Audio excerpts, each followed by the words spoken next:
Tanto en el vídeo introductorio como en el relativo al principio de independencia del Poder Judicial, apuntaba ya la necesidad de que los jueces y magistrados se encuentren libres de toda interferencia, es decir, libres de toda presión procedente tanto de los propios órganos judiciales o de gobierno del Poder Judicial como de cualquier otro poder del Estado. Y también señalaba la importancia que el estatus jurídico de los miembros del Poder Judicial tiene de cara a evitar dichas intromisiones y a fortalecer su posición institucional.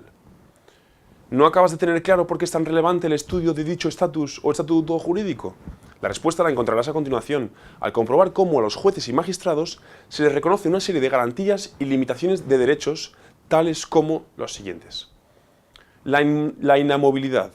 Tal y como dispone el artículo 117.2 de la Constitución, los jueces y magistrados no podrán ser separados, suspendidos, trasladados ni jubilados, sino por alguna de las causas y garantías previstas en la ley.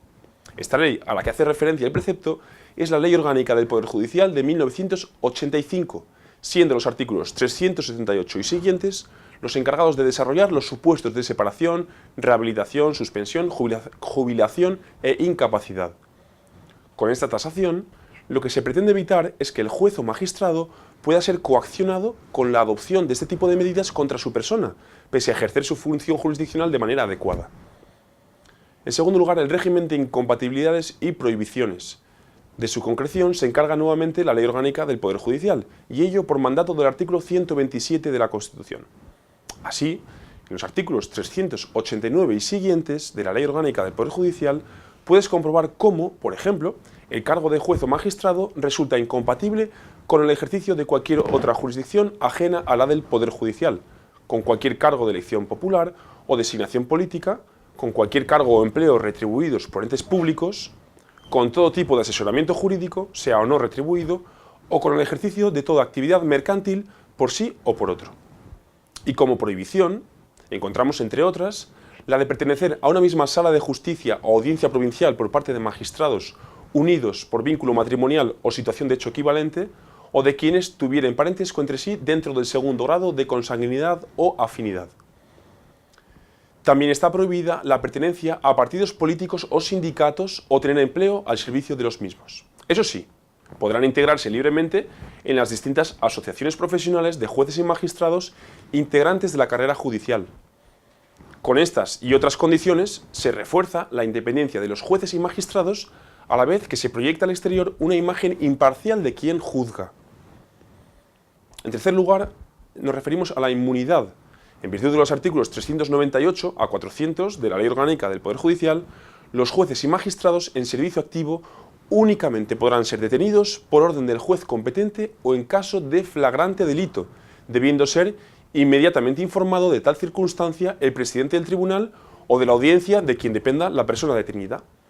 Con ello, lo que se pretende es evitar que acusaciones infundadas pongan en duda la labor del juzgador, cuya imagen puede quedar dañada ante la opinión pública por el solo hecho de su detención, aun cuando fuera posteriormente absuelto. En cuarto lugar, la independencia económica. En los artículos 402 a 404 de la Ley Orgánica del Poder Judicial se reconoce a los jueces y magistrados la percepción de una retribución adecuada a la dignidad de la función jurisdiccional, así como un régimen de seguridad social. Con esto, lo que se busca es garantizar la estabilidad económica de dichos profesionales, intentando de paso evitar su permeabilidad a ofrecimientos oscuros, como pueden ser los sobornos. Además, hay que hacer referencia a la responsabilidad. El artículo 121 de la Constitución, de hecho, dispone que los daños causados por error judicial, así como los que sean consecuencia del funcionamiento anormal de la Administración de Justicia, darán derecho a una indemnización a cargo del Estado conforme a la ley. Ahora bien, lo anterior no impide que el Estado pueda exigir igualmente responsabilidad al juzgador, respondiendo éste penal y disciplinariamente de acuerdo con lo previsto en los artículos 405 y siguientes de la Ley Orgánica del Poder Judicial. Y en tal sentido es de destacar el hecho que los jueces y magistrados no están sujetos al régimen funcionarial general, dependiente del Poder Ejecutivo, sino que poseen uno propio. Ello implica que será el Consejo General del Poder Judicial, tal y como ordena el artículo 122.2 de la Constitución, el que se encargue del régimen disciplinario de dichos profesionales.